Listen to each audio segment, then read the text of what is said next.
नमस्कार दोस्तों, study with Rakesh Dutt में आपका स्वागत है। आज हम लोग बिहार की नदियों के बारे में जानेंगे। ये हमने छोटा सा बिहार का मैप बनाया है और इसी पे नदी को दर्शाएंगे।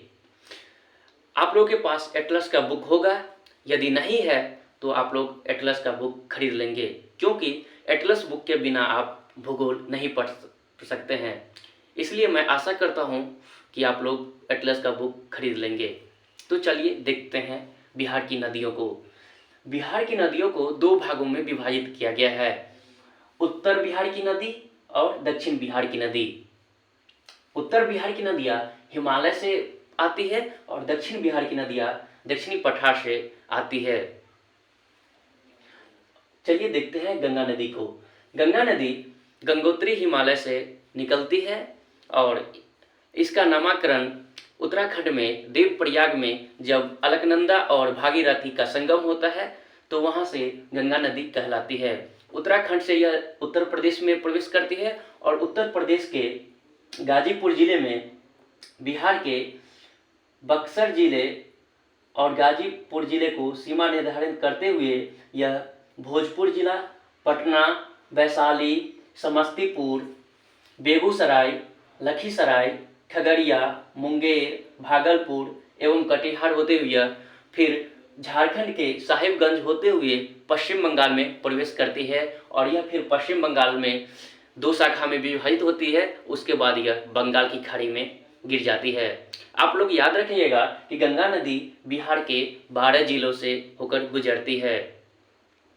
पहला बक्सर, दूसरा भोजपुर, तीसरा सारण, चौथा पटना, पांचवा वैशाली, छठा समस्तीपुर, सातवां बेगूसराय, आठवां लखीसराय, नौवां खगड़िया, 10वां मुंगेर, 11वां भागलपुर और 12वां कटिहार। जैसे जैसे हम क्रम बताए हैं वैसे वैसे ही क्रम याद रखिएगा, क्योंकि गंगा नदी का इसी प्रकार क्रम है बिहार में।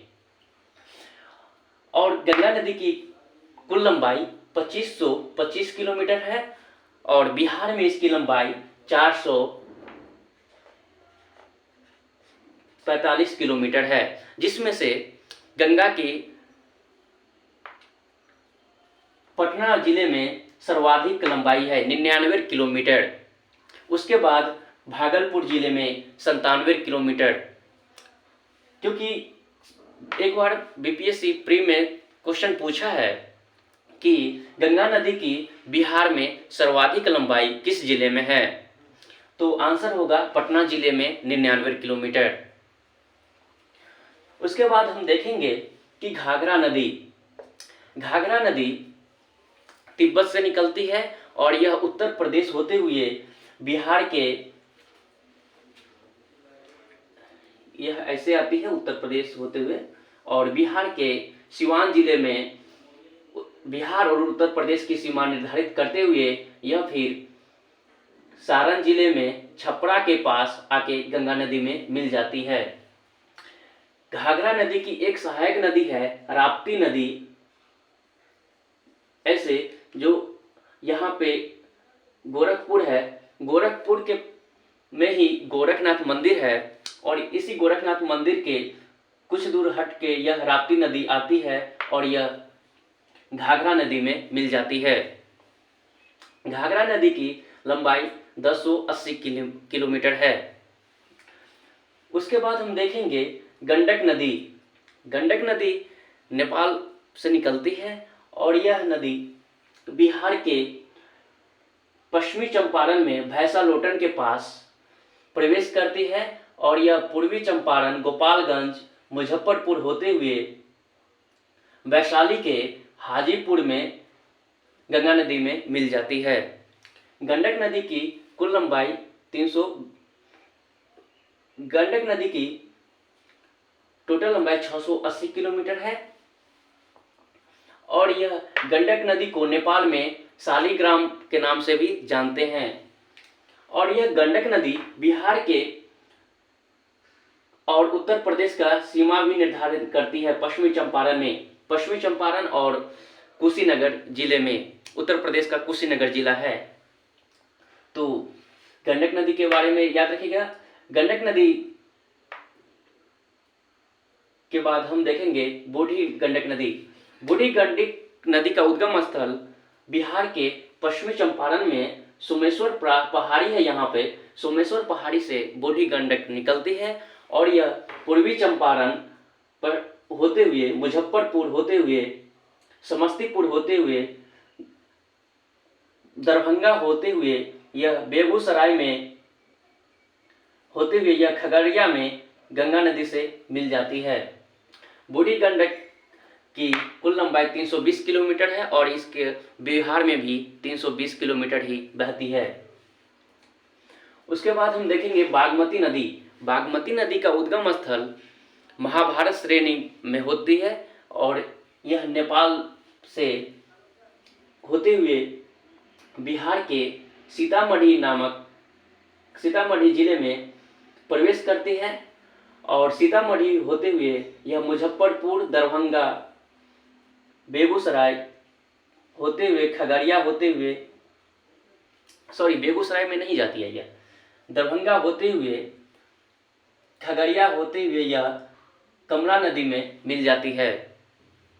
इसी बागमती नदी के किनारे नेपाल में पशुपतिनाथ मंदिर स्थित है और जो काठमांडू में है, इसी बागमती नदी के किनारे है। और यह बागमती नदी कमला नदी में मिल जाती है, जो कमला नदी आगे चल के कोसी नदी में मिल जाएगी। कमला नदी के बारे में देखेंगे। कमला नदी की उत्पत्ति या उद्गम स्थल नेपाल के महाभारत श्रेणी से होती है और यह मधुबनी के जयनगर नामक स्थान में प्रवेश करती है। यह कमला नदी मधुबनी, दरभंगा, सहरसा होते हुए यह खगड़िया होते हुए बिहार के भागलपुर में कोसी नदी से मिल जाती है। कमला नदी की कुल लंबाई 320 किलोमीटर है और इसकी बिहार में लंबाई 120 किलोमीटर है। कमला नदी को मिथिलांचल क्षेत्र में गंगा नदी के जैसा पवित्र माना गया है। कमला नदी की सहायक नदी में देखेंगे धौरी है, बलान है, भुतही है, ये सब कमला की सहायक नदी है। उसके बाद हम देखेंगे कोसी नदी। कोसी नदी नेपाल से निकलती है और यह नदी बिहार के सुपौल जिले में प्रवेश करती है। सुपौल जिले के बाद यह सहरसा होते हुए, खगड़िया होते हुए, मधेपुरा होते हुए या भागलपुर होते हुए कटिहार में कुर्सेला के पास गंगा नदी में मिल जाती है। कोसी नदी की कुल लंबाई 730 किलोमीटर है एवं बिहार में इसकी लंबाई 360 किलोमीटर है। कोसी नदी को बिहार का शोक भी कहते हैं क्योंकि कोसी नदी में सप्त धाराओं का मिलन होती है। उसी सप्त धाराओं का जल प्रवाह इतना होता है कि यह बिहार के उत्तर बिहार में बाढ़ ला देती है, इसलिए कोसी नदी को बिहार का शोक कहते हैं। उसके बाद हम देखेंगे महानंदा नदी। महानंदा नदी का उद्गम स्थल नेपाल हिमालय के पश्चिम बंगाल के दार्जिलिंग जिले में दार्जिलिंग पहाड़ी है, उसी से यह निकलती है और यह किशनगंज, पूर्णिया होते हुए, कटिहार होते हुए यह फिर पश्चिम बंगाल में चली जाती है और यह पश्चिम बंगाल में गंगा नदी में मिल जाती है। महानंदा नदी के बारे में याद रखिएगा, यह उत्तर बिहार की सबसे पूर्वी नदी है और जिस क्रम से हमने इस नदी को देखा है उसी क्रम से आप नदियों को याद रखेंगे। उत्तर बिहार की नदियाँ घाघरा, गंडक, बूढ़ी गंडक, बागमती, कमला, कोसी एवं महानंदा। इसी क्रम में आप पश्चिम से पूर्व नदियों को याद रखिएगा। उसके बाद हम देखेंगे दक्षिण बिहार की नदियाँ। दक्षिण बिहार की नदियाँ में कर्मनाशा नदी को पहले देखते हैं। कर्मनाशा नदी दक्षिण बिहार की सबसे पश्चिमी नदी है। कर्मनाशा नदी यहाँ पे कैमूर जिला है बिहार का, इसी कैमूर जिला से निकलकर सोनभद्र होते हुए यह गाजीपुर में बिहार के बक्सर जिले के चौसा के पास गंगा नदी में मिल जाती है। कर्मनाशा नदी की लंबाई 172 किलोमीटर है और इस कर्मनाशा नदी को बिहार में सबसे अपवित्र नदी कहा जाता है। उसके बाद हम देखेंगे सोन नदी को। सोन नदी का उद्गम स्थल मध्य प्रदेश का अमरकंटक की पहाड़ी से देखेंगे कि अनूपपुर जिला है मध्य प्रदेश में, वहीं से सोन नदी का उद्गम स्थल होता है। और उसी अमरकंटक की पहाड़ी से हम देखे हुए थे कि 3 नदी निकलती है। एक नर्मदा नदी जो पूर्व की ओर बहती है, पश्चिम की ओर, महानदी पूर्व की ओर, और यह सोन नदी उत्तर की ओर बहती हुई यह उत्तर प्रदेश, झारखंड और उसके बाद यह बिहार के रोहतास जिले में प्रवेश करती है। इसी रोहतास जिले में देहरी अंसन नामक एक जगह है, वहीं पे सोन नदी पे देहरी अंसन बांध का निर्माण कराया गया है और इसी देहरी अंसन के पास से नहर निकाली गई है। और इसी नहर से यहाँ पे दो नहर निकाली गई है, पश्चिमी नहर और पूर्वी नहर। पश्चिमी नहर से उत्तर प्रदेश के कुछ जिला और बिहार के कैमूर, रोहतास, भोजपुर ये सब जिला में सिंचाई की जाती है। और पूर्वी नहर से पटना सब में सिंचाई की जाती है। उसके बाद यह सोन नदी रोहतास, भोजपुर और यह पटना होते हुए दानापुर के पास मानेर में गंगा नदी में मिल जाती है। सोन नदी की लंबाई 720 किलोमीटर है। इसके बाद हम देखेंगे पुनपुन नदी।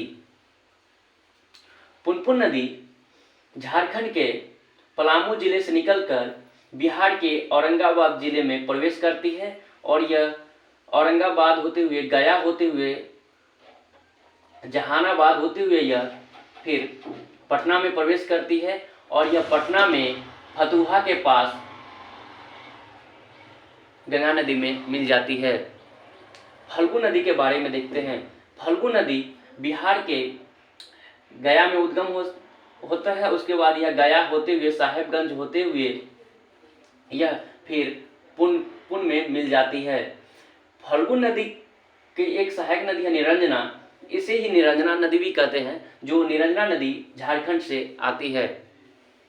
उसके बाद ये अजय नदी देखेंगे। अजय नदी यहाँ पे जमुई जिला है, जमुई जिला से निकलकर यह भागलपुर होते हुए गंगा नदी में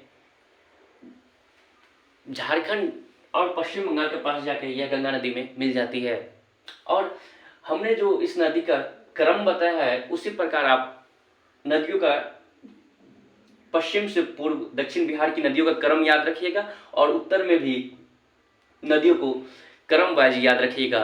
और हमेशा इसको मैप पे देखते रहिएगा। मैप पे देखने के बाद जो है ना, आपको उसका व्यू बन जाता है, उसके बाद यह याद हो जाता है। तो चलिए, हो गया। उसके बाद अगले वीडियो में हम लोग मिलेंगे और देखेंगे कि बिहार की नदी घाटी परियोजना के बारे में जानेंगे। ठीक है, धन्यवाद।